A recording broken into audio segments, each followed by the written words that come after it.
channel Guru A, Guru Idola. Hari ini kita akan membahas tentang kajian tentang menyusun karya ilmiah, tapi menggunakan kalimat efektif dalam penulisan karya ilmiah. Jadi sebuah karya ilmiah itu akan enak dibaca kalau bahasa-bahasa yang digunakan itu bahasa-bahasa yang efektif dan efisien. Efektif itu artinya tidak terlalu menggunakan banyak kata-kata yang tidak penting, tidak berguna. Biasanya,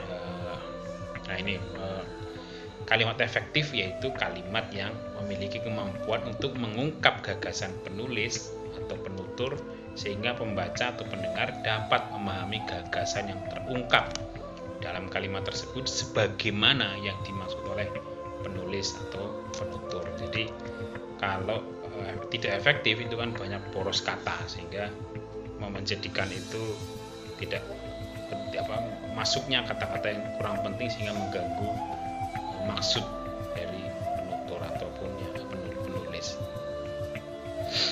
Kata kunci dari kalimat efektif itu yang pertama adalah pilihan kata. Ketika menulis itu kita harus jeli dalam menentukan kata atau kata yang digunakan. Salah satu kemampuan untuk dapat menyusun kalimat efektif adalah dapat memilih kata dengan tepatnya. Karena kata adalah unsur pembentuk kalimat sebagai alat pengungkap dan penerima gagasan. Kata menjadi pembentuk kalimat efektif karena gagasan yang diungkapkan dalam kalimat efektif ditentukan oleh kata yang digunakan dalam kalimat. Kaidah ketepatan memilih kata diukur dari ketepatan gagasan yang dapat diungkapkan dan dapat dipahami dari kata yang digunakan. Sedangkan kaidah kecocokan diukur dari kesesuaian kata dalam konteks, ya. Jadi itu bedanya. 4 panduan yang dapat dijadikan sebagai pegangan dalam memilih kata. Ada 4, ya. Yang pertama, apakah kata yang digunakan sudah mencerminkan gagasan yang diwakilinya? Itu yang pertama, kita harus punya pertanyaan itu. Apakah tulisannya sudah mewakili apa yang ingin disampaikan, pesan? Kemudian yang kedua, apakah kata yang digunakan sudah sesuai dengan konteks penggunaannya? Konteks, ya. Kata kuncinya adalah konteks. Kemudian yang pertanyaan ketiga, apakah kata yang dipilih sudah sesuai dengan umum atau kelaziman? Banyak yang beda bahasa kemudian menjadi tidak lazim misalnya itu. Kemudian yang keempat, apakah kata yang dipilih sudah digunakan secara konsisten? Misalnya menggunakan kalimat murid, ya. Di dalam penggunaan itu kan ada murid, ada siswa, ada, kalau yang sekarang paling benar yang sesuai dengan IID adalah peserta didik. Biasanya di dalam penulisan karya ilmiah itu ada yang tidak konsisten. Di satu paragraf menulis murid, di satu paragraf berikutnya menulis siswa, di paragraf berikutnya lagi atau di tulisan yang lain dalam satu karya ilmiah itu ada peserta didik. Nah, ini namanya pemilihan kata yang tidak konsisten sehingga mengganggu, ya, di dalam proses pemahaman terhadap naskah itu. Jadi muncul pertanyaan pembaca, apakah yang dimaksud dengan peserta didik sama dengan murid, sama dengan siswa, atau berbeda, seperti itu. Itu contoh, ya, contoh kata. Kemudian pembiasaan penulis dalam memahirkan diri menggunakan kata dalam memilih kalimat. Ini kita harus terlatih, ya, untuk bisa membuat kalimat-kalimat yang efektif, kalimat-kalimat yang bisa mewakili sebuah pesan. Ini kita harus terlatih, harus sering berlatih. Ada kan sebuah kata, sebuah ungkapan itu lebih bagus diungkapkan dengan sinonim yang mana? Karena banyak sekali kata-kata yang bersinonim di dalam bahasa Indonesia. Nah, lebih tepat menggunakan sinonim yang mana untuk mengungkapkan pesan itu yang perlu, yang itu salah satu keterampilan dalam menggunakan kata dalam kalimat. Kemudian yang kedua, membiasakan diri menggunakan kata dengan hemat. Jadi kalau nulis atau berbicara itu jangan berpanjang-panjang. Biasanya yang paling banyak itu adalah penggunaan kata-kata yang, ya. Kalau tulisan itu yang saya sering melihat adalah banyaknya tulisan yang di dalam satu kalimat itu. Ada yang itu bisa ada 5. Yang mana pada hari ini terjadi sebuah peristiwa yang lagi yang sampai ada 5 dalam satu kalimat. Ini sangat tidak efektif atau boros kata namanya. Yang ketiga, membiasakan diri menggunakan kata dengan konsisten. Jadi jangan berubah-ubah seperti tadi, murid yang murid, peserta didik yang peserta didik, siswa ya siswa. Kalau sekarang yang terbaru yang baku sesuai ide adalah peserta didik, bukan murid atau siswa untuk mengatakan ini peserta didik. Nah, khusus untuk menghadapi kata-kata yang bersinonim itu kita perlu cermat untuk menangkap atau cakupan makna yang dimiliki oleh sebuah tingkat. Ya. Di dalam kata-kata yang bersinonim itu ada beberapa yang perlu diperhatikan kalau kita ingin memilihnya. Yang pertama, seberapa jauh cakupan makna dari kata itu. Kemudian yang kedua, tingkat intensitasnya, mau seberapa banyak ditulis dalam karya ilmiah kita. Kemudian tingkat emotifnya. Selanjutnya tingkat kebakuannya sesuai dengan EYD. Kemudian tingkat keumumannya, dipakai oleh banyak orang atau tidak. Pilihan leksikonnya. Kemudian segi bentukannya dan tingkat kehematannya dari sebagaimana. Nah, ini kita bisa belajar dari kata yang bersinonim. Misalnya buku, ini umum ya. Buku itu hampir semua buku tulis, cetak, kitab dan lain-lain itu semua masuk buku. Kemudian ada yang khusus dari buku, yaitu ada kitab, ada buku tulis, ada nota, buku nota maksudnya dan lain-lain. Kata umumnya pemberian. Nah, kata khususnya pemberian itu kan banyak, ada sedekah, ada infak, ada zakat, ada pemberian zakat gitu ya. Kemudian untuk kata umum guru itu bisa masuk dalamnya ada guru, ada dosen, ada ustadz, ada kiai, ada teacher gitu ya, banyak sekali. Tapi contoh umumnya adalah guru. Ini untuk membedakan kata yang mau kita pakai itu yang umum apa yang khusus, nah gitu. Perlukah sebuah kata itu untuk umum semua atau khusus semua? Kemudian yang kedua, lebih intensif. Contoh katanya adalah meneliti, itu kurang intensif. Lebih intensif daripada memeriksa atau mempelajari. Itu lebih intensif meneliti. Kemudian kita lihat melihat itu dengan melirik itu inten mana? Inten melihat. Karena kalau inten melirik itu hanya sekilas, tidak serius. Tapi kalau melihat itu intensif. Kemudian ada kata dua, menjenguk sama menengok.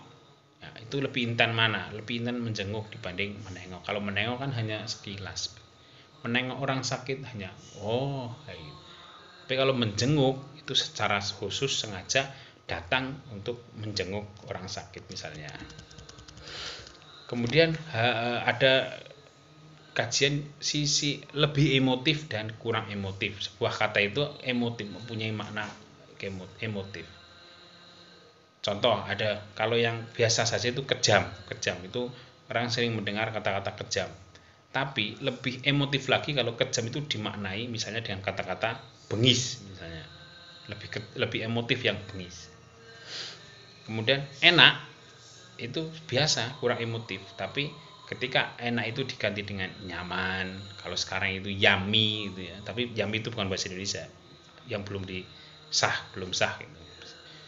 Mungkin kalau mau diserap ya harus di garis miring, harus dibuat tulisan miring gitu.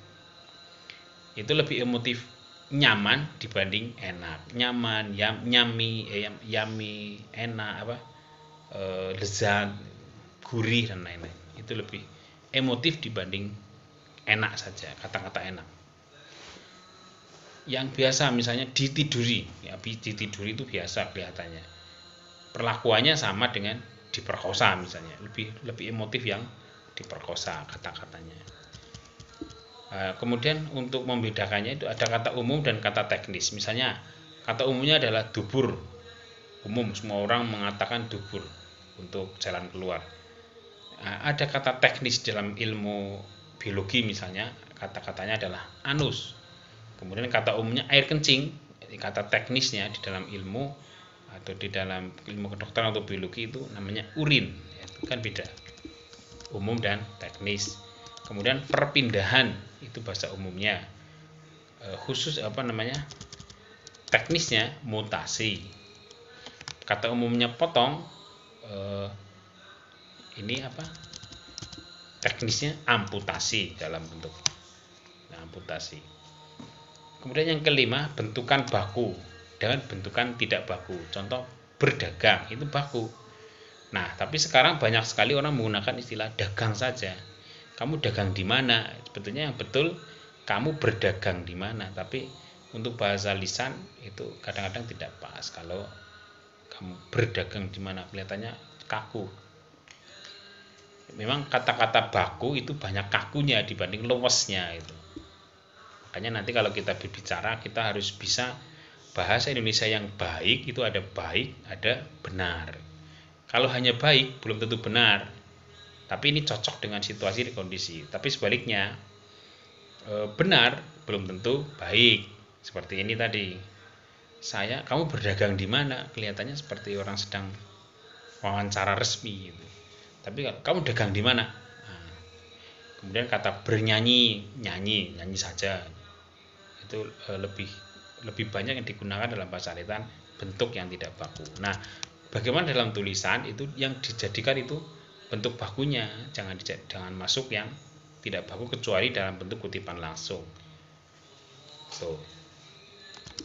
Kemudian leksikon baku. Contohnya membuat. Leksikon tidak bakunya membikin. Tapi orang sudah sering menggunakan kata membikin, padahal tidak baku. Kemudian bahasa Indonesianya yang baku itu misalnya suku cadang, tapi banyak orang bilang onderdil, sparpat, itu lebih banyak digunakan meskipun belum baku.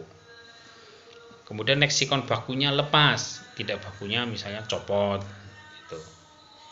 Kemudian leksikon bakunya misalnya bursa, masuk bursa. Leksikon tidak bakunya go public. Kewirausahaan tidak bakunya entrepreneurship, itu sama.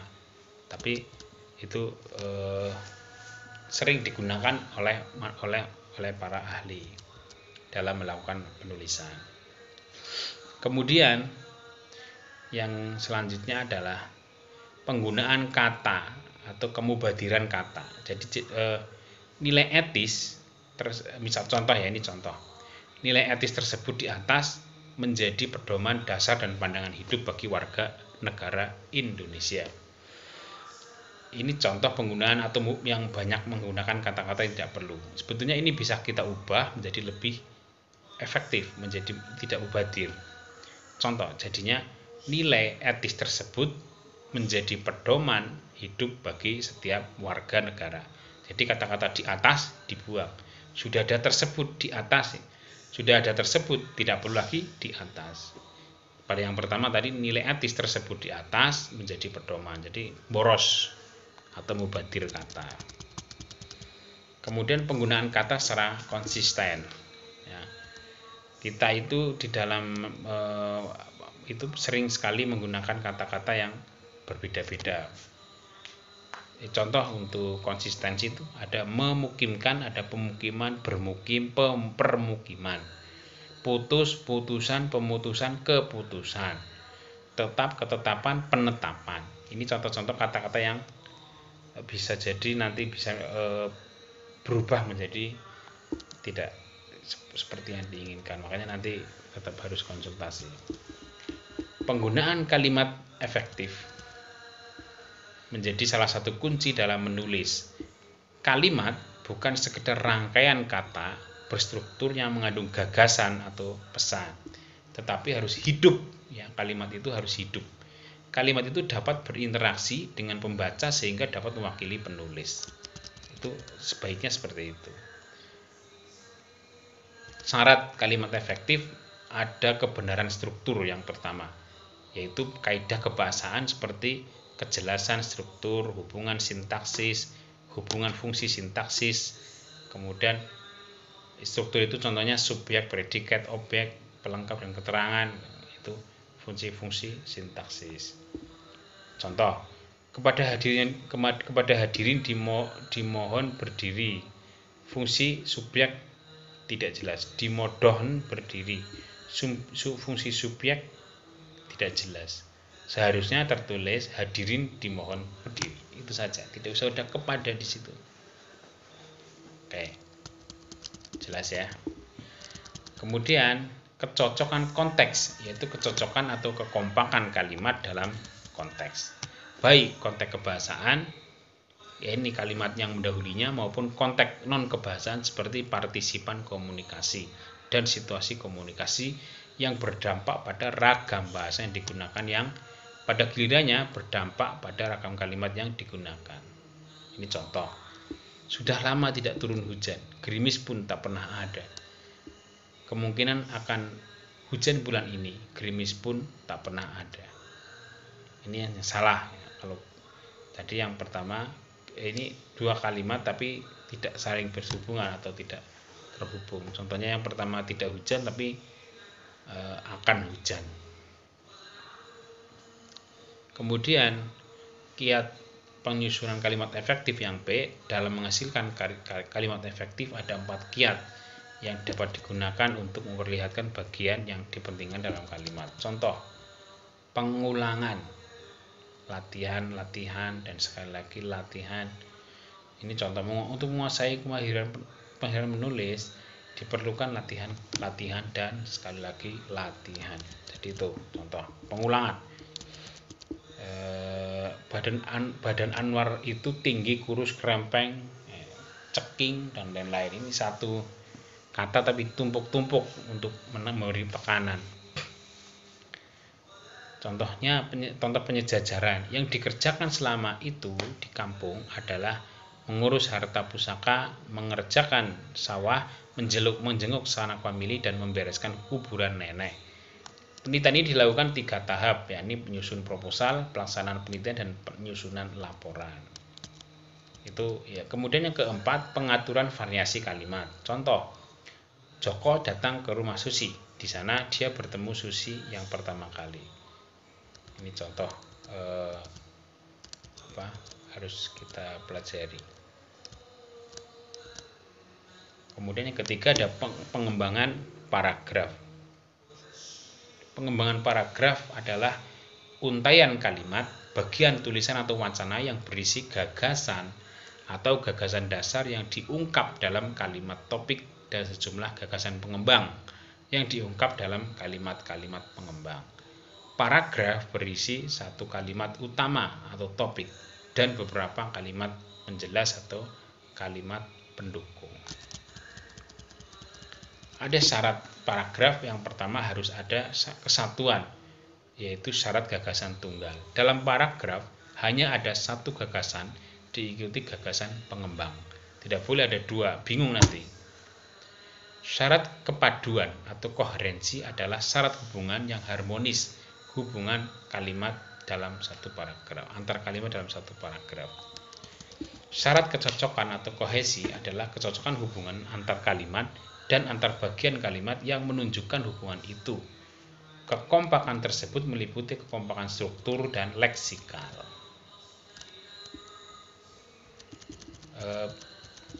Paragraf dapat dipilah dalam 3 kategori, yakni induktif, deduktif, dan kombinasi keduanya. Saya kira ini tidak perlu dibahas karena sudah pernah dibahas pada link di bawah ini. Kemudian untuk tugas, kita membuat kalimat efektif.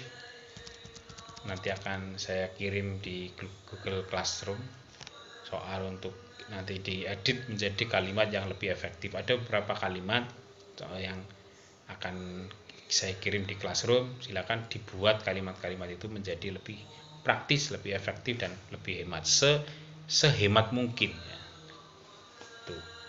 Itu untuk tugas, kemudian diupload di Classroom. Demikian untuk siang ini. Jangan lupa tetap jaga kesehatan, karena kesehatan itu sangat penting dalam hidup ini. Terima kasih atas perhatiannya. Wallahul muwaffiq ila aqwamit thoriq. Wassalamualaikum warahmatullahi wabarakatuh.